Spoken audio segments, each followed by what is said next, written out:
May mga batang 90s ba dito? Kamusta kayo? Kamusta tayo? Alam nyo, sa totoo lang tayo may pinakamasayang kabataan. Tayo yung mga kabataan noon na napakababaw ng kaligayahan. Tayo yung mga batang batak sa arawan kahit napagalitan ng magulang, okay lang basta makipaglaro sa mga kaibigan. Di natin alam kung ano yung teknolohiya.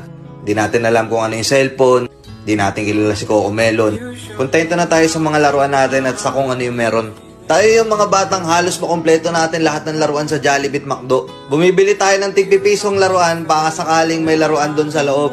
Naalala nyo? Noong mga panahon, naghahanap pa tayo ng gagamba kung saan-saan. Naghahanap tayo ng mga sanga ng puno para makipaglaro ng baril-barilan. Kukuha tayo ng gulong sa tabi-tabi tapos pagugulungin lang natin kung saan-saan. Mabibwisit tayo kapag hindi tayo pinayagan ng magulang natin makipaglaro sa mga kaibigan natin sa ulanan. Tayo yata yung mga huling batch ng mga bata na nakikipaglaro pa ng tagu-taguan. Sa totoo lang, di ba? Real talk. Tayo yung mga simpleng batch ng mga bata.